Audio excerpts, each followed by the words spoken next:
Okay, good morning student. आज हम लोग रहीम की दोहे का पुनरावृत्ति करेंगे। आपको पाठ पढ़ाया गया था, आज मैं पुनः एक बार आपको समझाने जा रही हूँ। अपनी बुक में सब लोग देखेंगे। पहला दोहा है रहीम दास जी का। रहीमन धागा प्रेम का मत तोड़ो चटकाए, टूटे से फिर ना मिले मिले गांठ पड़ जाए। प्रस्तुत दोहे में रहीम दास जी बताते हैं कि हमारे आपसी प्रेम के संबंध को दर्शाया गया है कि हमारा आपसी प्रेम का संबंध वो भाई बहन का हो, पिता पुत्र का हो, भाई माँ बेटे का हो, पति पत्नी का हो या मित्र का हो, कोई भी संबंध हो, जो आपसी प्रेम का संबंध है, अगर किसी कारण से एक बार टूट गया या खराब हो गया तो वो पुनः मेरा संबंध बनेगा, लेकिन उसमें एक गांठ पड़ जाएगी। जिस प्रकार एक धागा अगर एक बार टूट जाता है और पुनः उसको जोड़ा जाए उसमें गांठ पड़ जाती है, उसी प्रकार से हमारा आपसी प्रेम का संबंध रहीम दास जी कहते हैं, उसी प्रकार हमारे आपसी जो प्रेम के संबंध हैं वो एक बार टूट जाता है तो पुनः वो जुड़ तो जाता है परंतु उसमें गांठ पड़ जाती है। नेक्स्ट देखिए, दूसरा दोहा देखिए। रहीमन निज मन की विथा मन ही राखो गोए, सुन अठले हैं लोग सब बांटने लगे हैं। प्रस्तुत दोहे में रहीम जी बोलते हैं कि मनुष्य को अपने मन की बात जो है, व्यथा कष्ट को गोपनीय रखना चाहिए, छुपा कर गुप्त रखना चाहिए। इसी के बारे में हमें बताया है प्रस्तुत पाठ में कि अगर हम अपने मन की बातों को छुपा कर नहीं रखेंगे, लोगों के सामने फैलाएंगे, सबको बताएंगे ऐसा हुआ अपने मन के कष्ट को, तो लोग रहीमन निज मन की व्यथा जो सुनकर उसका मजाक बनाएंगे। देखिए, रहीमन निज मन की विथा, विथा मतलब कष्ट। रहीम दास जी कहते हैं कि अपने निज मतलब अपने मन की विथा यानी दुख कष्ट, अपने मन के कष्ट को मन ही राखो गोय, गोय का अर्थ होता है छुपाना, मन में ही छुपा कर रखना चाहिए। सुन अठिलई हैं लोग सब बांटने लगे। सुन अठिलई हैं मतलब अगर लोग सुनेंगे तो उसको अठलाना मतलब मजाक बनाएंगे। अगर वो लोग सुनेंगे उसका तो आपका मजाक बनाएंगे और आपके दुख को कम कोई नहीं करेगा, यानी बांटेगा नहीं, बल्कि और दुख मजाक बनाएंगे तो हमारा दुख और बढ़ेगा ही। इसलिए रहीम दास जी कहते हैं कि अपने मन के दुख और कष्ट को मन में छुपा कर रखना चाहिए, लोगों के सामने उसको उजागर नहीं करना चाहिए, बताना नहीं चाहिए, क्योंकि अगर हम अपने मन और के दुख और कष्ट को दूसरों को बताएंगे तो दूसरे लोग सुन करके उसका मजाक ही बनाएंगे, बल्कि हमारे दुख को कष्ट को कम नहीं करेंगे। नेक्स्ट है देखिए, एक के साधे सब सधे, सब साधे सब जाए, रहीमन मूले सी चिबो फूले फले। प्रस्तुत दोहे में इच्छित वस्तु प्राप्त करने का मूल मंत्र बताया। इच्छित वस्तु में आपका उद्देश्य है क्लास में टॉप करना, तो वो कैसे करना है उसके लिए रहीम दास जी बताएं कि हमारा जो उद्देश्य है वो कैसे पूरा होगा, उसके बारे में बताया। देखिए, अगर हमारा ध्यान हर तरफ रहेगा तो हम अपने लक्ष्य को प्राप्त नहीं कर पाएंगे, ठीक है। और अगर हमारा ध्यान एक ही लक्ष्य पर रहेगा तो हमारे वो लक्ष्य की प्राप्ति हो जाएगी। यहाँ पर कहे एक के साधे सब सधे, एक चीज का हमारा दृढ़ संकल्प हो जाएगा कि इस काम को करना है, एक साधना हमारा एक ईश्वर, जैसे मान लो एक चीज है उसको हम मन में ठान लिए तो हमारी वो एक के साधे सब सधे, सब साधे जब जाए, तो एक चीज की इच्छा हमारी है उस पर पूरा ध्यान केंद्रित है तो हमारी वो इच्छा पूरी हो जाएगी। और सब तरफ हमारा अगर ध्यान है तो वो हमारा कोई काम पूरा नहीं रहेगा, सब अपूर्ण। अर्थात जिस प्रकार एक ईश्वर को हम एक ही ईश्वर को मानते हैं, एक हमारा ईश्वर है, उसकी आराधना करने से हमारे सारे इच्छित कार्य पूरे हो जाते हैं। उसका उदाहरण इन्होंने बताया है। जिस प्रकार रहीम दास जी कहते हैं कि मूले सी चिब रहीमन मूले सी चिब फले भोगले होगा, तो कहते हैं रहीम जी की एक ही साधना कर हमारी सभी कार्य सिद्धि हो जाती है कि हमारा ये उद्देश्य है उसको पूरा कर लेंगे। सब कार्य को एक साथ हम करना चाहेंगे तो हमारा सभी कार्य अधूरा रहेगा, यानी किसी में हमें सफलता नहीं मिलेगी, ठीक है। और उस रहीम दास जी कहते हैं, एक उदाहरण देके कभी कहते हैं कि जैसे अगर हमें फल की प्राप्ति करनी है पेड़ से तो हम क्या करेंगे, उसके मूल में यानी मूल में जड़, उसके जड़ में हम पानी देंगे और जब पानी देंगे तो उसमें फल वृक्ष बढ़ के तैयार होगा और उसमें फल फूल जो भी हमको सब कुछ प्राप्त होगा। तो हम इसी जिस प्रकार हमको पेड़ से फल प्राप्त करने के लिए उसके मूल में पानी देना है, एक ही जगह हमारा ध्यान केंद्रित है क्या, हम जड़ को पानी दें। उसी प्रकार हमें अपनी कार्य की सिद्धि के लिए, अपनी इच्छा पूर्ण के लिए, अपने इच्छित फल को प्राप्त करने के लिए हमको एक ही तरफ अपना ध्यान केंद्रित करना चाहिए। अगर हम ईश्वर की भी आराधना करते हैं, साधना करते हैं, तो ईश्वर ही हमारे सभी काम को पूर्ण कर सकता है। नेक्स्ट है, चित्रकूट में रम रहे रहीमन अवध नरेश, जापर विद्या पड़त है आवत एंगे। प्रस्तुत पद में रहीम जी ने भगवान नाम का उदाहरण देकर बताने का हमको प्रयास किया गया है कि मुसीबत के समय में हमको हिम्मत नहीं खोना चाहिए। और बताया है किस प्रकार भगवान राम जो है अपने मुसीबत के समय में, जब हमको 14 वर्ष का वनवास हुआ था, तो किस प्रकार उन्होंने चित्रकूट में जाकर के वहाँ की वादियाँ या जो भी हरियाली थी उसमें किस प्रकार अपना बस गए थे, उसके बारे में बताया गया है। चित्रकूट में रम रहे रहीमन अवध नरेश, जापर विपदा पड़त है सो आवत यह देश। रहीम जी कहते हैं कि जिन्हें अवध का नरेश यानी भगवान राम, वो चित्रकूट में विचरण कर रहे हैं, घूम रहे हैं, अर्थात जो महापुरुष जो भगवान राम जो अवध के नरेश थे, वो राजमहल में रहने वाले थे, वो चित्रकूट में अपना सारा भोग विलास त्याग करके जब उनको वनवास मिला तो वो चित्रकूट में आकर के कुटिया बनाकर वहाँ पर रहने लगे और सारा कुछ अपना त्याग करके खुशी खुशी यहाँ निवास किए। और जिस प्रकार भगवान राम अपने वनवास के समय में अपना भोग विलास, वैभव, सुख सुविधा सब कुछ छोड़ करके महल को और चित्रकूट में आकर के वहाँ पर रह के वहाँ रम गए और खुशी खुशी अपना जीवन यापन किए इस कष्ट की घड़ी में, उसी तरह किसी भी व्यक्ति के ऊपर रहीम जी कहते हैं कि संकट आने पर हर व्यक्ति को कष्ट झेलना पड़ता है। और जिस प्रकार भगवान राम जो है चित्रकूट आकर के अपना जीवन यापन किए खुशी खुशी, उसी तरह जिस व्यक्ति के ऊपर विपदा यानी कष्ट पड़ता है वह इसी तरह भगवान की शरण में और वहाँ जा कर के अपना जीवन यापन खुशी खुशी करते हैं। दीरक दोहा अरत के आखर थोड़े आए, ज्यों रहीम नटकुंडली सिमट कूद चले। दीरक दोहा अरत के, दीरक देखिए, दीरक मतलब बड़ा, दोहा अरत यानी दोहे का अर्थ बड़ा होता है। दीरक दोहा अरत के यानी इसका इस पंक्ति का पामा तक का अर्थ है कि दोहे का अर्थ जो है बड़ा होता है। आखर थोड़े आए, परंतु अक्षर उसमें थोड़े होते हैं। आखर में नहीं अक्षर उसमें थोड़े होते हैं। उसको वो यहाँ पर रहीमदास जी बताए हैं जिस प्रकार दोहा कम शब्दों का, कम अक्षरों का होते हुए भी बहुत गंभीर और बहुत बड़ा अर्थ रखता है, उसी प्रकार यहाँ देखिए एक उदाहरण देके बताया है कि उसी प्रकार ये कुंडली के बारे में बताया है कि जिस प्रकार रहीम नट कुंडली सिमट कूद चल जाए। जिस प्रकार नट जो है कलाकारी दिखाने वाला अपने वो कुंडली में अपने शरीर को तोड़ मोड़ करके और कलाकारी से अपने पूरे शरीर को उससे बाहर निकाल लेता है वो छोटी सी कुंडली में, उसी प्रकार दोहा भी उसको देख करके लोग आश्चर्यचकित हो जाते हैं और सोचते हैं कि इतना बड़ा काम कैसे कर लिया, ये छोटे से जगह में से कैसे निकल गया।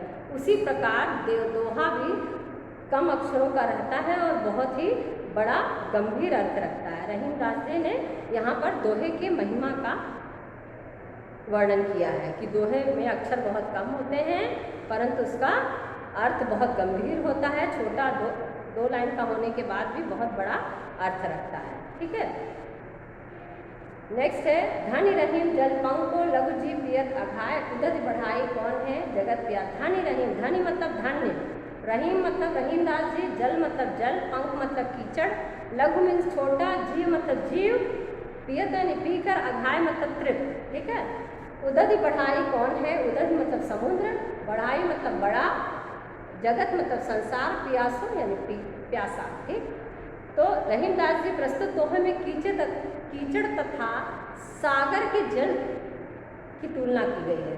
कीचड़ और सागर के जल यानी कीचड़ के जल को सागर की जल से ज़्यादा महान बताया गया है। प्रस्तुत दोहे में क्या बताया गया है?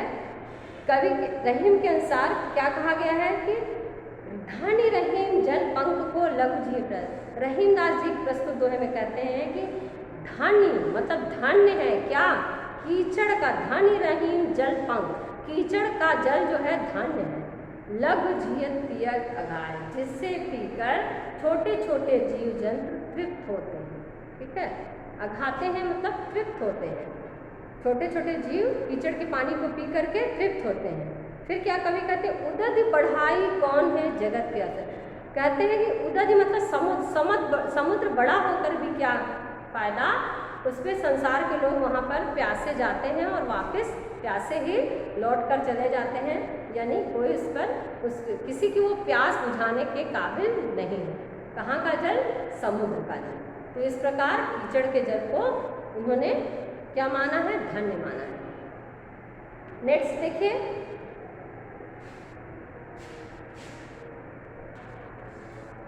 देखिए, नाद रिज तन देत मृग नरधन हेत समेत ते रहीम पस्से अधिक रिझे कछ न दे। प्रस्तुत दोहे में रहीम जी ने मनुष्य तथा पशु की तुलना की है। कवि के अनुसार क्या है कि इसमें बताया गया है कि कवि के अनुसार जो मनुष्य के द्वारा बजाई गई जो ध्वनि एक वाद्य यंत्र है, उसकी ध्वनि पर मोहित होकर पशु यानी जो हिरण है, मृग, वो अपना शिकार कराने के लिए शिकारी के पास चला आता है। और मनुष्य जो है इतना लालची होता है कि उसको कितना भी लोभ दिया जाए किसी भी चीज़ का, परंतु वह सदैव अपने स्वार्थ के वह सदैव अपना भला सोचता, दूसरों को कुछ नहीं देता। इसी के बारे में बताया गया है। बोला गया है नाद रिज तन देत है, यानी रहीम जी कहते हैं मृग जो है मनुष्य द्वारा बजाई गई एक ध्वनि होती है, उसको सुनकर नाद उसका आवाज़ सुनकर तन देत मृग अपने शरीर को दे देता है, तन को दे देता है, यानी शिकारी के पास स्वयं अपनी जान शरीर देने के लिए चला आता है। नर धन हेत समेत, नर धन हेत समेत, नर जो है उसके लिए उस जगह पर नर कुछ मनुष्य कुछ उसको नहीं देता। तेर रहीम पस से अधिक रीझे कछ न दे। रहीम दास जी कहते हैं कि किसके लिए? मनुष्य को। बोलते हैं कि आप जो है आप पशु से भी अधिक स्वार्थी हो, जो कि किसी पर भी कितना भी खुश हो जाओ कुछ नहीं देते हो। अर्थात आपसे अच्छा मनुष्य है। रहीम दास जी कहते हैं कि मनुष्य से अच्छा तो पशु है, जो प्रसन्न होकर अपना सब कुछ न्यौछावर कर देता है, अपना शरीर भी भूल जाता है और शिकारी को दे देता है। परंतु मनुष्य अपने लोभ के कारणवश प्रसन्न होकर भी किसी भी व्यक्ति पर प्रसन्न भी होता है, मोहित भी होता है, तो भी उसको कुछ नहीं देता। नेक्स्ट है बिगड़ी बात बने नहीं लाख करो किन कोय, रहीमन फाटे दूध को मथे न माखन हो। प्रस्तुत पद में रहीम जी कहते हैं कि जब बात बिगड़ जाती है तो कितना भी प्रयास करो वो फटे दूध की तरह फिर से सही नहीं होती है। तो यहाँ पर देखिए बताया गया है बिगड़ी बात बने नहीं लाख करो किनको। रहीम जी कहते हैं कि मनुष्य की बिगड़ी हुई बात कभी नहीं, जो बात बिगड़ जाती है वह कितना भी प्रयास करो वह बनती नहीं, कितना भी प्रयास करो वह बनती नहीं। लाख करो किनको, लाख प्रयास करो फिर भी वह नहीं बनती। चाहे कितना भी उपाय कर लो वो दोबारा बन नहीं सकती। कोई भी बात संबंध या कुछ भी बिगड़ जाता है तो आपसी वो दोबारा नहीं बनता। रहीमन फाटे दूध को मथे न, जैसे फटा हुआ दूध कितना भी उसको मथा जाए उसमें से घी नहीं निकलता, उसी प्रकार घी मीन्स मक्खन नहीं निकलता, उसी प्रकार कोई बात बिगड़ जाती है तो कितना भी प्रयास किया जाए वो बात फिर से बनती नहीं है। उसको कितना भी हम कोशिश करेंगे वह बात सुधरेगी नहीं, वो असंभव है उसको बनना। इसलिए हमें आपस में मिलजुल कर रहना चाहिए। कोशिश ये करना चाहिए कि हमारे आपस की कोई बात ऐसी है जो किसी को कुछ ऐसा ना कहें जिससे कि कोई बात बिगड़ जाए। नेक्स्ट रहीमन देख बड़ेन को लग्न दीजिए डार, जहाँ काम आए सोई कहाँ करता है। प्रस्तुत दोहे में रहीम जी हमें बड़ी चीज़ को देखकर छोटी को त्याग नहीं देना चाहिए। इसके बारे में बताएं कि किसी की बड़ा चीज़ हमें प्राप्त हो गया, छोटा हम फालतू समझ के उसको फेंक दिए। जीवन में बहुत सारा ऐसा अवसर आता है जहाँ बड़े की नहीं हमें छोटे की आवश्यकता पड़ती है।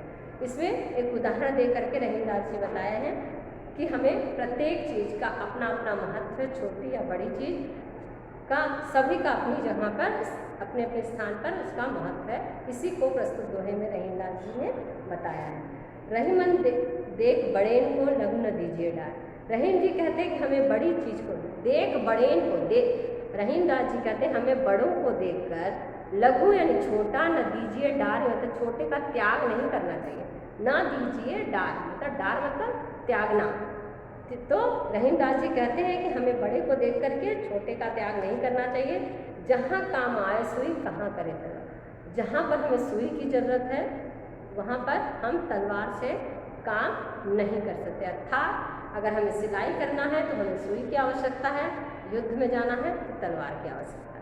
तो यानी हमारे जीवन में छोटी और बड़ी चीज़ों का सबका अपना अपना महत्व है, सबका अपना स्थान। छोटी और बड़ी चीज़ें सभी महत्वपूर्ण होती हैं और सबका हमें ज़रूरत कर समय पड़ता है। इसलिए हमें सभी को के महत्ता को समझना चाहिए और बड़ी चीज़ों को देखकर छोटी का त्याग नहीं करना चाहिए। नेक्स्ट, रहीमन ने संपत्ति बिना को न विपत सहाय, बिन पानी जो जलज को नहीं रवि सके बताए। देखिए रहीमन निज संपत्ति, निज मतलब रहीमदास जी का निज यानी अपनी संपत्ति यानी धन, बिना यानी बिना, को मतलब कोई, विपत्ति यानी विपत्ति, सहाय मतलब सहायक या सहायता, बिन पानी जो जलज को, जलज मतलब कमल, बिनु पानी यानी पानी के बिना, और जो जैसे जलज यानी कमल, नहीं मतलब नहीं, रवि मतलब सूर्य, बचाना तो बचाए मतलब बचाना। ठीक, प्रस्तुत पद में रहीमदास जी कहते हैं कि अपना धन जो है भविष्य के लिए बचा कर रखना चाहिए। बचाया हुआ धन हमारे क्या करता है, बुरे समय में काम आता है। हमें किसी से मांगने की ज़रूरत नहीं पड़ती। अगर हम अपना धन संभाल के रखेंगे तो हमें किसी से मांगने की ज़रूरत नहीं पड़ेगी। लेकिन अगर हम अपना बचा के नहीं रखेंगे, हमारे पास रहेगा ही नहीं, तो दूसरा भी हमको मदद नहीं करेगा। अरे उसके पास तो कुछ है ही नहीं है, उसको हम ले लेंगे, ऐसा होगा। ठीक है, तो जब हमारे पास धन रहेगा तो हम कुछ अपना भी लगाएंगे और दूसरे भी हमें देंगे। लेकिन अगर हमारे पास अपनी धन संपत्ति नहीं है तो हमारी दूसरी भी कोई मदद नहीं करेगा। इसी को इस दोहे में बताया गया है। रहीमन निज संपत्ति बिना को न विपत सहाय। रहीमदास जी कहते हैं अपनी संपत्ति के बिना, ठीक है, अपनी संपत्ति ही बुरे समय में काम करे। निज संपत्ति बिना कौन, अपनी संपत्ति के बिना कोई भी विपत्ति में सहायक नहीं होता। अगर हमारी अपनी संपत्ति नहीं है तो हमारी कोई भी सहायता नहीं करता। अर्थात बुरे वक्त में अपना ही धन काम आता है। ठीक है, बुरे समय में हमें अपना ही धन काम आता है। यहाँ एक उदाहरण देखें, बिन पानी जो जलज को नहीं रवि सका। उन्होंने कहा जिस प्रकार जलज यानी कमल के तालाब में पानी अगर उसका सूख जाए तो उसको रवि कितना भी प्रयास करे, रवि अर्थात सूर्य कितना भी उसको प्रकाश डालेगा लेकिन उसको बचा नहीं सकता, क्योंकि उसकी संपत्ति जल है। कमल की संपत्ति जल है। अगर उसकी संपत्ति ही नहीं है, जल ही नहीं है, तो उसको रवि यानी सूर्य का प्रकाश पड़ते ही क्या होता है, कमल खिल जाता है। लेकिन अगर कमल में जल, अपनी खुद की संपत्ति जल ही नहीं है, तो कमल कितना भी रवि प्रकाश डालेगा, सूरज अपना प्रकाश देगा, लेकिन वो खिलेगा नहीं। इसीलिए अर्थात संपत्ति के बिना किसी की सहायता की अपेक्षा उसी प्रकार नहीं करना चाहिए जैसे कि बिना जल के कमल की सूर्य कोई सहायता नहीं कर सकता। ठीक है, बिना जल के कमल की सूरज कोई सहायता नहीं कर सकता। कितना भी प्रकाश डालेगा कमल खिलेगा नहीं, वो सूख ही जाएगा। नेक्स्ट है लास्ट वन, रहीमन पानी राखिए बिन पानी सब सून, पानी गए नो उबरे मोती मानिस चून। प्रस्तुत दोहे में रहीमदास जी ने पानी की महिमा का गुणगान किया। पानी अर्थात पानी को 3 रूपों में समझाया गया है। एक पानी का अर्थ इज्जत से है, दूसरे पानी का अर्थ चमक से है, तीसरे पानी का अर्थ सिर्फ साधारण पानी से है। देखिए, रहीमन पानी राखिए बिन पानी। रहीम जी कहते हैं कि पानी को बचा कर रखना चाहिए बिना पानी के सब बेकार है। सोना यानी बेकार है। पानी का यहाँ 3 अर्थ में प्रयोग किया गया है। पानी गए न ऊपरे मोती मानुष चून। ध्यान दीजिएगा, मोती के अर्थ में चमक, मनुष्य के अर्थ में इज्जत और चूना, चून मतलब आटा होता है। आटा के अर्थ में पानी का अर्थ पानी है। ठीक है, तो यहाँ पे रहीमदास जी कहते हैं कि पानी को बचा कर रखना चाहिए। अगर पानी चला जाएगा तो सब सूना हो जाएगा। अर्थात यहाँ पर पानी के 3 रूपों का वर्णन किया गया है। पहला है कि पानी गए न ऊपरे, पानी चले जाने से, उबर जाने से मतलब पानी हट जाने से, खत्म हो जाने से ये तीनों चीज़ बेकार हो जाती है। क्या? अगर मोती की चमक नहीं है तो मोती बेकार है। ठीक है, मोती मानुष चीन, देखिए तीनों चीज़ के बारे में बता रहे हैं। मोती की चमक नहीं है तो मोती बेकार है, मनुष्य के पास इज्जत नहीं है तो मनुष्य बेकार है, और आटे में अगर पानी नहीं पड़ता तो आटा बेकार है। यानी बिना चमक के मोती लोग पसंद नहीं करते, बिना इज्जत के इंसान समाज में नहीं सम्मानीय होता है। जिसकी इज्जत चली जाए उसको लोग अच्छी दृष्टि से नहीं देखते, वो बेकार है व्यक्ति। और आटे में अगर पानी हम नहीं डालते हैं तो हम उससे रोटी नहीं बना सकते, अर्थात हम तृप्त नहीं हो सकते खा के। तो इस प्रकार कहते हैं कि मोती की चमक, मनुष्य की इज्जत और आटे में पानी की ही कीमत है, वरना ये सब की कीमत नहीं है। यानी ये तीनों चीज़ बेकार है। अगर इनमें पानी नहीं है तो ये तीनों चीज़ें, मोती, मनुष्य और चून मीन्स आटा, ये तीनों बेकार है। क्लियर?